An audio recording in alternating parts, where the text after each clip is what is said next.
35년 동안 전 세계 하늘을 누볐습니다. 수천 번의 이륙과 착륙, 수백 개 도시의 낮과 밤을 지나 이제 저는 마지막 비행에 오릅니다. 프랑스 항공의 베테랑 승무원 클레르. 은퇴를 앞둔 제 마지막 비행 노선, 그 경유지에는 인천, 그러니까 한국이라는 낯선 이름이 적혀 있었습니다. 솔직히 말해 기대는커녕 감정조차 없었죠. 그저 하루 자고 가는 나라겠지. 그렇게 생각했던 제가 단지 경유지가 아니라 인생의 진짜 목적지를 만나게 될 줄은 그땐 정말 상상도 못했습니다. 프랑스 파리 샤를드골 공항 출입문 앞에서 저는 한참을 서 있었습니다. 가슴속이 어딘가 쿡쿡 쑤셨죠. 이제 곧 마지막입니다. 승무원으로서의 제 비행 경력이 오늘로 끝이 납니다. 클레르, 준비됐지? 동료인 마르셀이 조용히 묻습니다. 저는 미소를 지으며 고개를 끄덕였어요. 하지만 마음속엔 끝을 향한 두려움과 미지의 설렘이 뒤엉켰습니다. 저는 35년을 하늘 위에서 살았습니다. 프랑스부터 남미, 아프리카, 중동, 북미, 유럽 구석구석까지. 그런데 이 마지막 노선은 왠지 낯설게 다가왔죠. 경유지, 인천, 한국이라고. 비행 스케줄표를 받았을 때 제 눈썹이 찡그려졌습니다. 한국이라는 나라에 대한 저의 인식은 솔직히 말해서 아시아의 어느 작은 나라 정도에 불과했죠. 파리의 동료들도 마찬가지였습니다. 일본은 워낙 유명하니까 다들 이야기했지만 한국은 누구도 깊이 알고 있진 않았어요. 제게 한국은 경유지로만 존재하는 낯선 이름이었습니다. 비행은 길었죠. 파리를 떠난 항공기는 시베리아를 넘어 동쪽으로 날아갔고 제가 그 창밖 풍경을 보는 것도 마지막이라 생각하니 서글픔과 회한이 뒤섞인 감정이 밀려들었습니다. 하루 반 인천 체류 후 호놀룰루로 이동. 단순한 일정을 다시 머릿속으로 되뇌었어요. 그저 하루 머물다 가는 곳, 익숙한 유럽 문화도 아니고 정겹게 이야기 나눌 동료도 없는 그곳. 그래도 마지막이니 내 인생을 조용히 돌아볼 시간쯤은 주겠지 싶었습니다. 비행기는 드디어 인천국제공항에 착륙했습니다. 기내 방송이 흘러나왔죠. 현지 시각 오후 3시 인천에 도착하였습니다. 창밖을 바라보며 저는 깊은 한숨을 내쉬었습니다. 파리보다 덜 화려하고 도쿄처럼 붐비지도 않고 딱히 인상적이지도 않았어요. 그런데 입국 게이트를 지나며 처음 마주친 천장의 높이, 조용한 안내방송, 반짝이는 바닥, 그리고 사람들이 움직이는 그 질서정연한 모습이 묘하게 낯설었습니다. 입국 수속을 마치고 나오자 공항 내부의 온도가 확 달라졌습니다. 바깥의 겨울 공기와는 전혀 다른 건조하고도 정갈한 실내 공기였어요.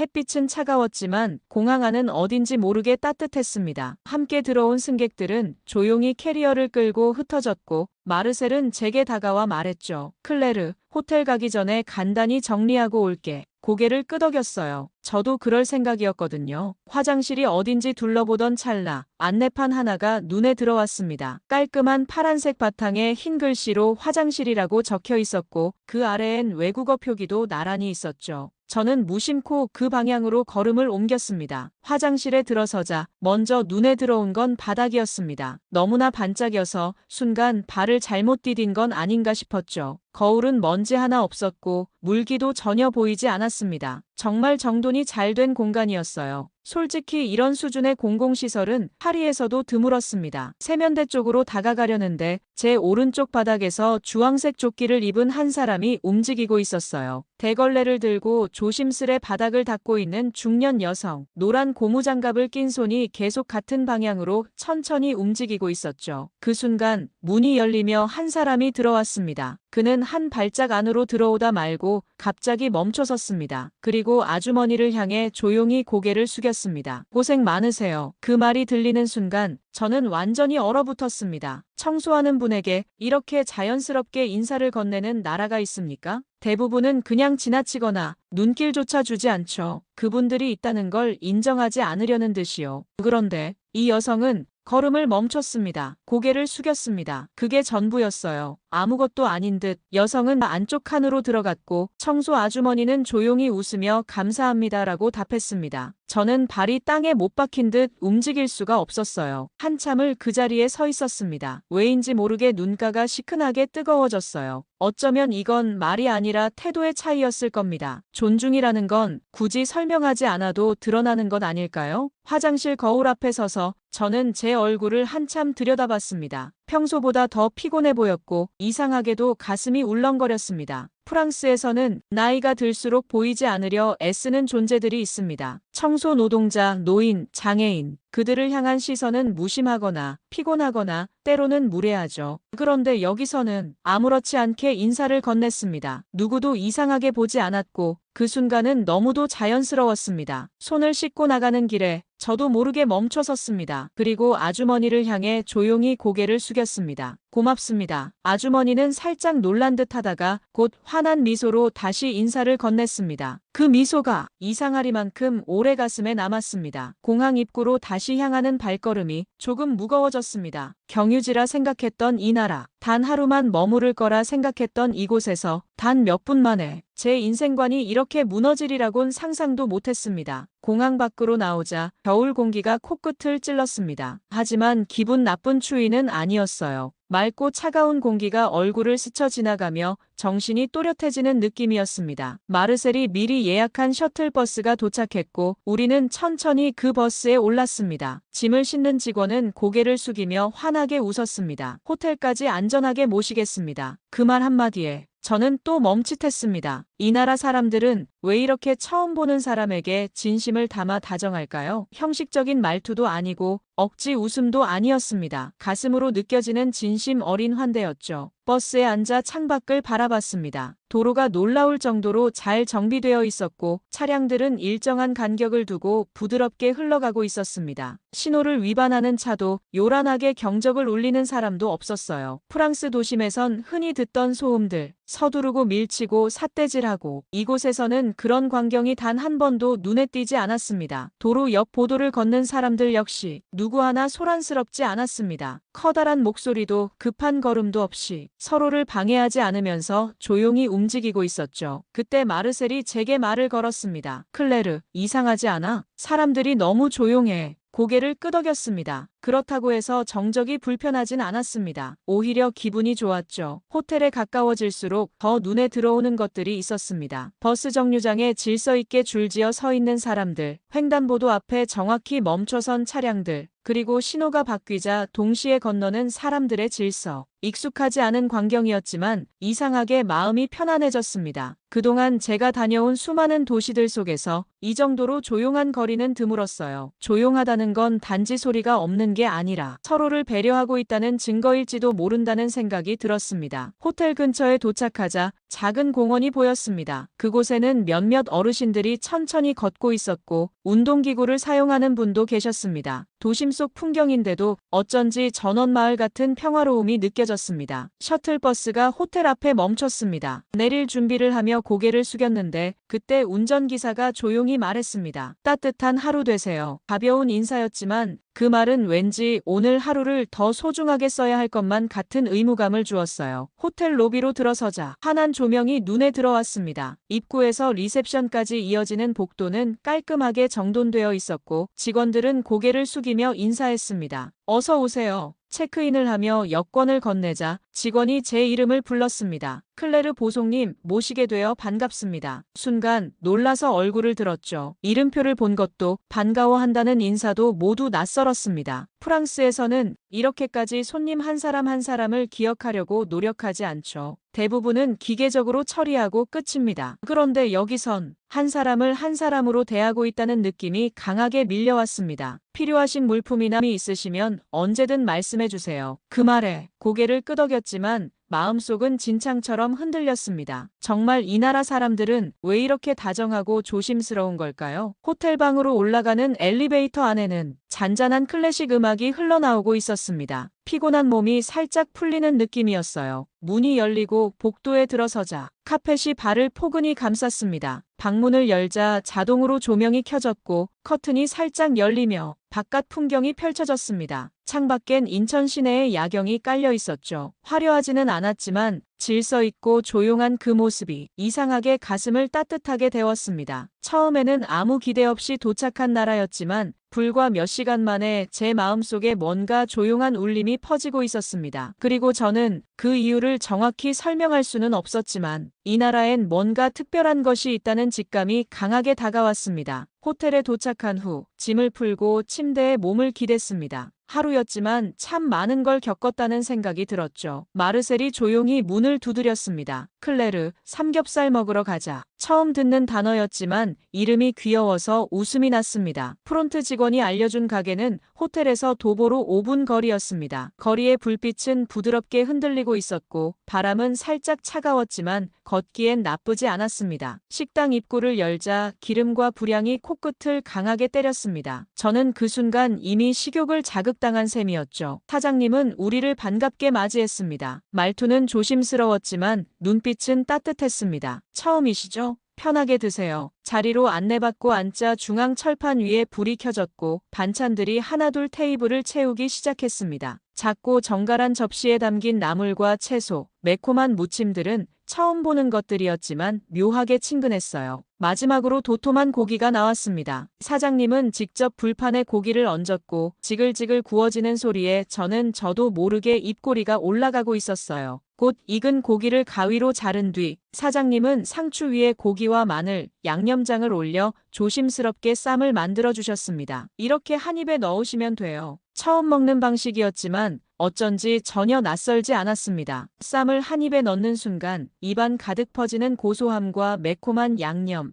신선한 채소의 조화에 눈이 절로 커졌습니다. 클레르, 너 눈 동그래졌어. 마르셀이 웃으며 말하자 저도 모르게 웃음이 나왔습니다. 잠시 후 사장님은 소주라 불리는 투명한 술을 건넸습니다. 두 손으로 받으셔야 해요. 이게 한국 예의입니다. 그 말에 저도 자연스럽게 두 손을 모아 잔을 받았습니다. 그 작은 예절 속에서 저는 또 한 번 존중을 느꼈습니다. 프랑스에선 음식을 맛으로 기억한다면 여기선 사람의 손길로 기억되는 건 아닐까 싶었죠. 마르셀이 고개를 끄덕이며 말했습니다. 이건 식사가 아니라 문화야. 정확한 표현이었습니다. 이 식탁 위에는 정성도 온기도 무엇보다 사람이 담겨 있었어요. 식사를 마치고 나설 무렵 사장님이 웃으며 말했습니다. 다음엔 된장찌개도 드셔보세요. 따뜻하고 위로되는 음식이에요. 이름조차 생소한 그 음식이 그 순간엔 어쩐지 오래 알고 지낸 친구처럼 따뜻하게 들렸습니다. 거리를 걸으며 저는 생각했습니다. 고기 맛은 잊힐 수 있지만 그 손길은 오래 남을 거라고요. 삼겹살은 고기가 아니라 정이었습니다. 아침 일찍 눈을 떴습니다. 커튼 사이로 들어오는 햇살이 방 안을 부드럽게 채우고 있었죠. 어제 먹은 삼겹살의 여운 때문일까요? 몸은 가볍고 마음은 어딘지 모르게 따뜻했습니다. 창밖을 바라보며 궁금해졌습니다. 이 나라의 아침은 어떤 냄새일까? 그 생각이 머릿속에 맴돌았고 결국 옷을 입고 밖으로 나섰습니다. 호텔 직원에게 산책하기 좋은 곳을 물었습니다. 월미도 쪽으로 걸어가 보세요. 바다도 가깝고 시장도 있어요. 그 한마디에 목적지는 정해졌습니다. 무작정 걸었습니다. 차가운 공기를 마시며 길을 따라 걷기 시작했죠. 거리엔 생각보다 사람이 많았습니다. 다들 빠르게 움직이는 유럽의 아침과는 완전히 달랐습니다. 이곳의 아침은 분주하지만 조용했고 바쁘지만 여유가 있었습니다. 신호를 기다리는 사람들은 줄을 맞춰 섰고 차량은 보행자가 지나가기를 기다려 주었습니다. 그 광경을 보며 마음이 차분해졌어요. 조금 더 걷다 보니 작은 시장 입구가 눈에 들어왔습니다. 천이 덮인 노점들 사이로 사람들이 오가고 있었고 바구니 가득 채소를 담은 상인들이 손님을 부르고 있었습니다. 시장은 활기찼지만 소란스럽지 않았습니다. 고함도 싸움도 밀침도 없었어요. 서로의 손을 맞추듯 조용한 흐름이 있었습니다. 저는 조심스레 안으로 들어섰습니다. 햇살이 채 닿지 않는 시장 한편 조용히 걷고 있던 제 옆을 작은 수레가 지나갔습니다. 손잡이를 꼭 쥔 사람이 보였어요. 회색 외투를 입은 할머니 한 분이 천천히 수레를 끌고 있었습니다. 그런데 순간 작은 턱에 걸려 중심을 잃고 몸이 위태롭게 휘청였습니다. 저도 놀라서 달려가려는 찰나 제 옆을 지나던 고등학생쯤 돼 보이는 청년이 먼저 뛰었습니다. 할머니, 괜찮으세요? 그 목소리에 이어 또 다른 젊은 남성이 나타나 수레를 붙잡았습니다. 두 사람은 당연하다는 듯 할머니를 부축했고 할머니는 고개를 연신 숙이며 말했습니다. 미안하다, 고맙다. 하지만 그 청년들은 아무 일 아니라는 듯 웃으며 말했습니다. 괜찮아요. 어디까지 가세요? 같이 모셔다 드릴게요. 할머니는 한참을 망설이다가 결국 조용히 고개를 끄덕였습니다. 그리고 한 사람은 수레를 끌고 한 사람은 팔짱을 끼고 골목 끝까지 함께 걸어갔습니다. 저는 그 자리에 못 박힌 듯 서 있었습니다. 발이 떨어지지 않았어요. 그 장면이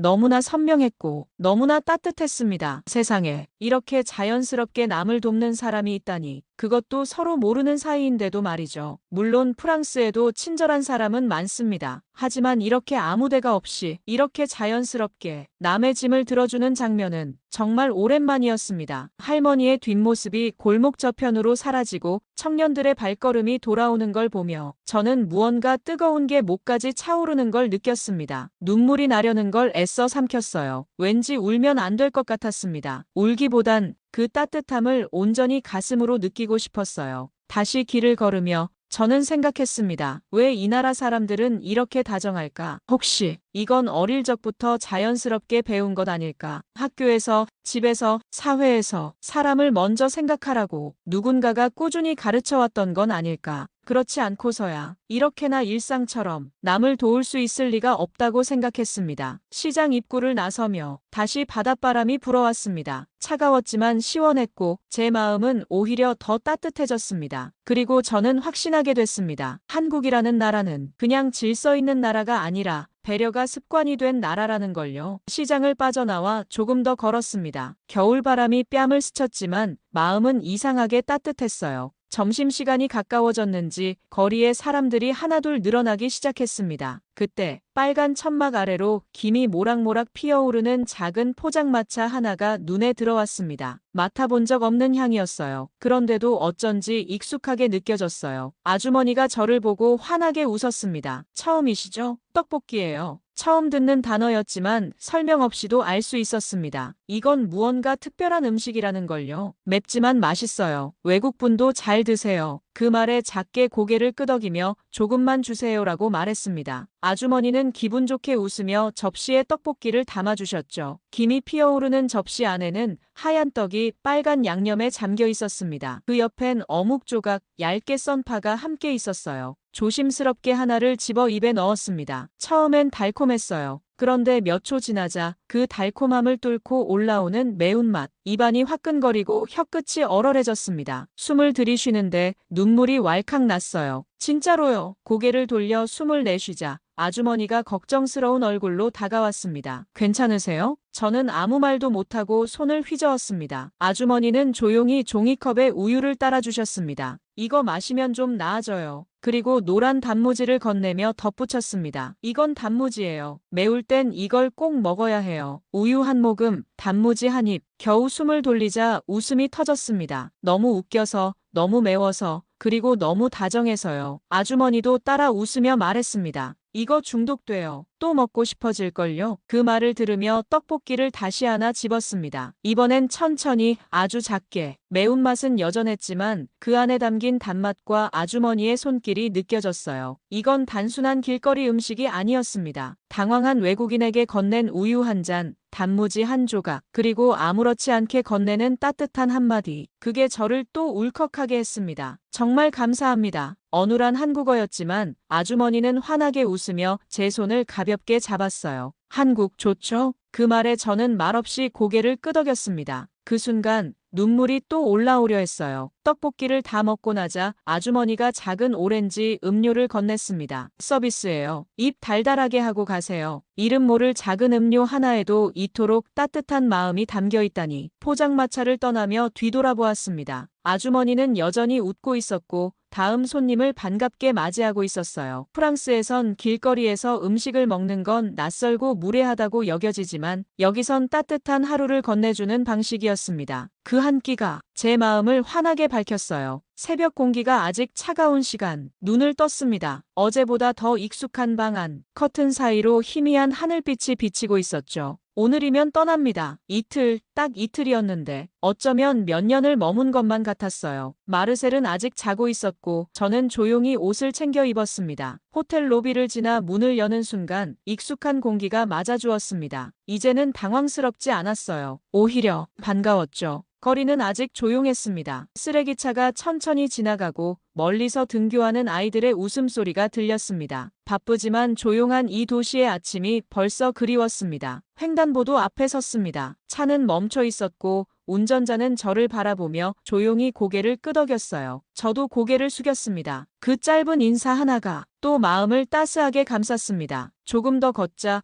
어제의 공원이 보였습니다. 벤치, 운동기구, 아침 햇살에 어깨를 푸는 어르신들. 그 안에 낯익은 얼굴이 있었어요. 바로 어제 떡볶이를 팔던 아주머니. 커피를 마시고 계셨죠. 저도 모르게 손을 들었습니다. 아주머니는 저를 보더니 활짝 웃으며 손을 흔들었어요. 그 웃음에 저는 괜히 눈을 피했습니다. 또 울 것 같았거든요. 잠시 벤치에 앉아 도시를 바라봤습니다. 처음 이곳에 도착했을 땐 아무것도 보이지 않았어요. 그저 경유지, 하룻밤 자고 갈 도시라고만 생각했죠. 하지만 지금은 간판 하나, 표지판 하나조차 눈에 또렷하게 들어왔습니다. 길을 건너는 사람들, 조용히 움직이는 차량, 따뜻한 인사와 웃음, 그 모든 게 너무나 선명했어요. 처음엔 이 도시를 얕봤습니다. 그랬기에 이 도시가 품고 있던 온기를, 사람을, 문화를 미쳐보지 못했던 거죠. 호텔 앞에 도착해 문을 열기 전 한 번 더 뒤돌아봤습니다. 이 도시는 말없이 저를 바라보고 있었어요. 그래, 이제 너도 우리를 조금 알겠지? 그런 말이 들리는 듯 했습니다. 짐을 싸야 했어요. 비행 시간은 정해져 있고 일정은 돌아가야 하죠. 하지만 제 마음은 떠날 준비가 전혀 되지 않았습니다. 이틀, 짧다면 짧은 시간이었지만 그 사이 저는 이 도시에 완전히 마음을 빼앗겼습니다. 여기엔 화려한 랜드마크도 유명한 미술관도 없었습니다. 하지만 사람이 있었고 사람이 만든 따뜻함이 있었어요. 그 따뜻함이 저를 완전히 바꿔놓았습니다. 호텔에서 체크아웃을 마쳤습니다. 로비는 어제보다 조용했고 직원들은 끝까지 미소로 배웅해줬죠. 좋은 여행 되세요. 그 인사가 왜 이렇게 가슴을 저미는지 모르겠습니다. 셔틀버스를 타고 공항으로 향하는 길. 마르셀은 창밖을 멍하니 바라보고 있었고 저도 그 옆에서 가만히 마음을 정리하려 애썼지만 쉽지 않았어요. 도시는 흘러가고 있었습니다. 짧은 시간 머물렀지만 그 흐름이 이제는 낯설지 않았어요. 신호를 기다리는 차량들, 조용히 걷는 사람들, 바람에 흔들리는 간판들, 하나하나가 눈에 담겼습니다. 이틀 전엔 보이지 않았던 것들이 지금은 다 보이네. 그런 생각이 문득 들었어요. 공항에 도착했습니다. 입국할 때 봤던 그 반짝이는 바닥, 질서정연한 동선, 천장의 곡선, 모든 것이 그대로인데 전혀 다른 기분이었습니다. 짐을 끌며 출국장으로 가던 중 화장실 앞에서 익숙한 얼굴과 마주쳤습니다. 주황색 조끼, 노란 고무장갑, 조용히 바닥을 닦고 계시던 아주머니. 그분도 저를 알아보신 듯 했습니다. 서로 눈이 마주쳤고 아주머니는 고개를 숙이며 인사했습니다. 안녕하세요. 순간 가슴이 꽉 막혔습니다. 얼굴을 들어 인사를 돌려드리며 저도 고개를 깊이 숙였어요. 짧은 침묵 끝에 입을 열었습니다. 기억해 주셔서 감사합니다. 어눌했지만 진심이었어요. 그분은 두 손을 모아 천천히 흔들었습니다. 그 따뜻한 손짓이 이 여행의 마지막 장면이 되었습니다. 면세점에서 작은 열쇠고리를 하나 샀습니다. 전통 문양이 새겨진 단순한 금속 조각. 하지만 이틀 동안 느낀 감정과 기억을 붙들 수 있을 것만 같았어요.